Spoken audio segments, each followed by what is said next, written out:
Welcome friend, आप सभी को स्वागत है मेरे यूट्यूब चैनल पे। आज हम लोग डिस्कस करने वाले हैं हिंदी व्याकरण और जानेंगे हिंदी व्याकरण में।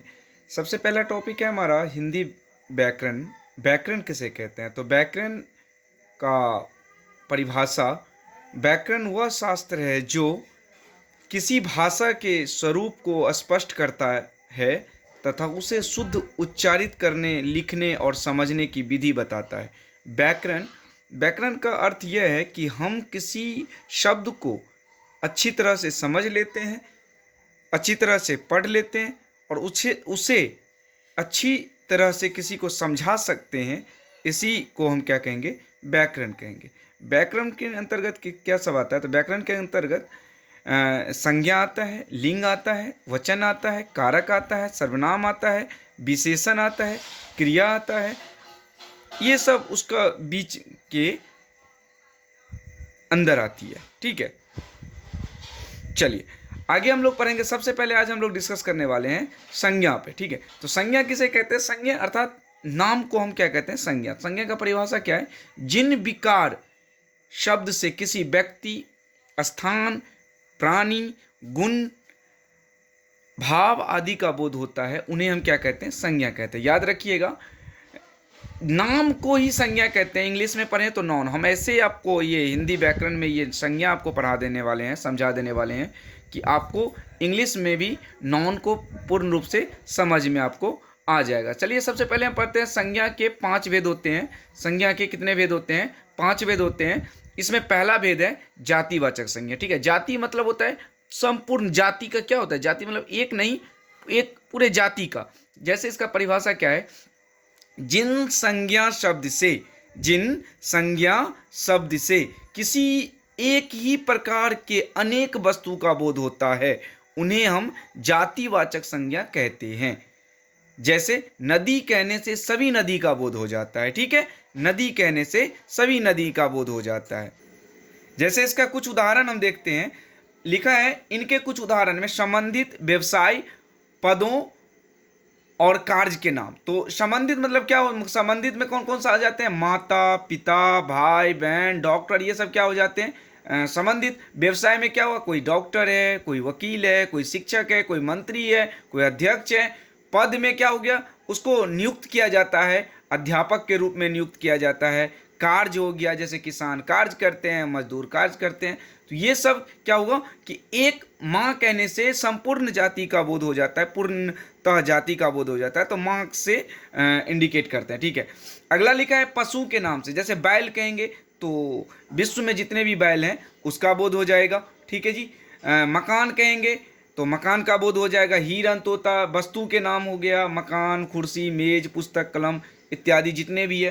प्राकृतिक तत्व के नाम मतलब बिजली, वर्षा, आंधी, तूफान। ऐसे नहीं है कि वर्षा यहाँ हो रहा है तो हम क्या कहेंगे? अगर मेरे गांव में वर्षा हो रहा है, आपके गांव में वर्षा हो रहा है तो हम क्या कहेंगे? वर्षा ही हो रहा है। तो एक नाम से पूर्ण जाति का बोध हो जाता है, उसे हम क्या कहेंगे?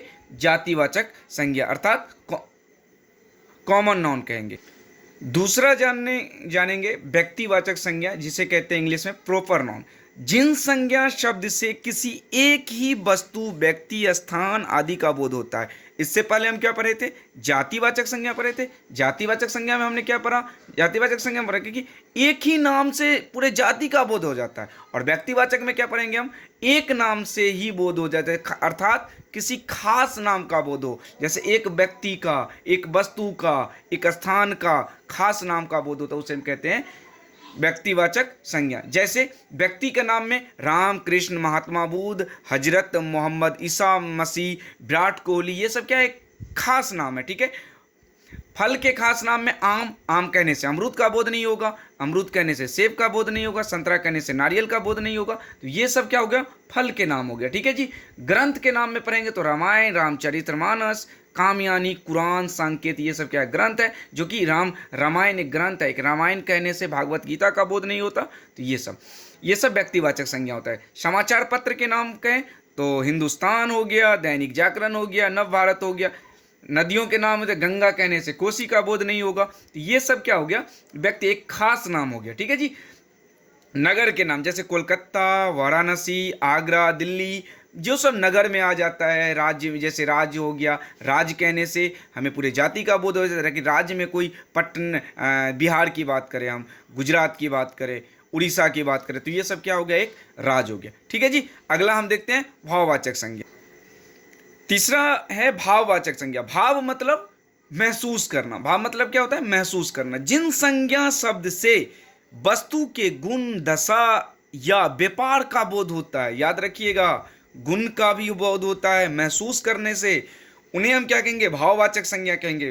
तो भाववाचक संज्ञा के अंतर्गत जैसे गुण के अर्थ में, तो गुण क्या कहेंगे, हम किसी को कहेंगे ना, अरे ये कितना बेकार आदमी है, कितने देखने में कितना बदबूदार लगता है, मतलब जैसे सुंदरता, जैसे किसी को हम देखते हैं कहते हैं अरे कितना सुंदर लड़का है, छोटे बच्चे को देखते हैं, छोटे लड़की को देखते हैं, छोटे बच्ची को देखते हैं, तो कितना सुंदर मतलब लड़की है, कितना सुंदर बच्चा है, कितना सुंदर गुड़िया है। ठीक है जी। बुद्धिमत्ता है ना। उसके बाद अवस्था के आधार पर कोई जवानी है, कहीं का बचपन है, बुढ़ापा है, तो सबसे पहले हमारा क्या होता है, बचपना आता है, उसके बाद क्या आता है, जवानी आता है, उसके बाद क्या होता है, बुढ़ापा आता है। दशा के अर्थ पर हम क्या कहेंगे, दशा के अर्थ पर हम क्या कहते हैं, किसी उन्नति कर रहा है, कोई क्या कर रहा है, उन्नति कर रहा है जी, और कोई क्या कर रहा है, अवनति कर रहा है। किसी का ढलान है, कोई आगे की ओर जा रहा है, कोई पीछे की ओर जाता है। भाव के आधार मतलब अर्थ, भाव का अर्थ क्या होता है, अगर मित्रता है, दुश्मनी है, शत्रुता है, कृपणाता है, जैसे कि कोई हम पे दयालुता दिखा रहा है, तो कोई हमें क्षमा प्रदान कर रहा है। ठीक है जी। अगला चौथा है समूहवाचक संज्ञा। ठीक है जी। कलेक्टिव नॉन इंग्लिश में कहते हैं, जिन संज्ञा शब्द से एक ही जाति के वस्तु के समूह का बोध होता है, मतलब एक ही जाति के और पूरे समूह का बोध हो जाता है। जैसे एक आदमी से नहीं, एक आदमी का बोध होता है व्यक्तिवाचक कहते हैं, एक से अधिक आदमी का बोध होता है जाति में, तो उसे जातिवाचक कहते हैं। उसके बाद कहता है भाववाचक, जिसे हम देख नहीं सकते, सिर्फ महसूस करते हैं, उसे भाववाचक कहते हैं। अब समूहवाचक चौथा आ गया। समूहवाचक किसे कहेंगे, जिससे एक ही जाति का बोध हो जाता है और वो समूह भर में हो रहता है। जैसे व्यक्ति के समूह में क्या हो जाता है, सेना आ जाता है, क्या आ जाता है, सेना आ जाता है। कक्षा, एक व्यक्ति, एक स्टूडेंट से कक्षा नहीं लग सकता। समूह, टुकड़े, ये गिरोह, दल, ये सब क्या होता है, टीम, जिसे इंग्लिश में कहते हैं टीम, मोड मतलब भीड़, ये सब क्या हो गया, ये समूहवाचक संज्ञा हो गया। ठीक है जी। अगला है वस्तुओं के समूह। जैसे कुंज, कुंजी का झावा जिसे कहेंगे, ढेर, ढेरी, जो चावल का ढेरी, गेहूं का ढेरी, अभी तो चावल का, गेहूं का सीजन है तो गेहूं का ढेरी होता होगा। गुच्छा, आम का गुच्छा, लीची का गुच्छा, खजूर का गुच्छा, ये सब क्या होता है, एक आम को हम गुच्छा नहीं कहते हैं। ठीक है ना, एक आम को हम गुच्छा नहीं कहते, वो दो चार आम लगा रहता है पौधे में, तो क्या कहते हैं, आम का ये गुच्छा है। ठीक है जी। अगला है द्रव्यवाचक संज्ञा। ठीक है।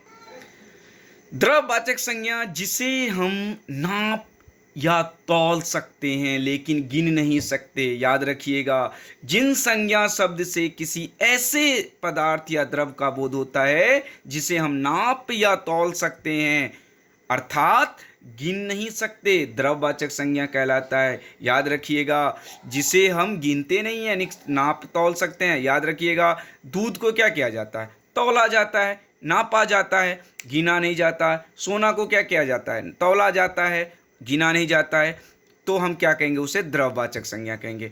तो धातु के नाम में क्या हो गया, धातु कौन कौन से हो जाएंगे, सोना हो जाएंगे, चांदी हो जाएंगे, लोहा हो जाएंगे, तांबा हो जाएंगे, पित्तल हो जाएंगे, एल्युमिनियम हो जाएंगे। पदार्थ के नाम में क्या हो, सब हो जाएंगे, दूध हो जाएंगे, दही हो जाएंगे, घी हो जाएंगे, तेल हो जाएंगे, पानी हो जाएंगे, मलाई, ये सब क्या है, पदार्थ है।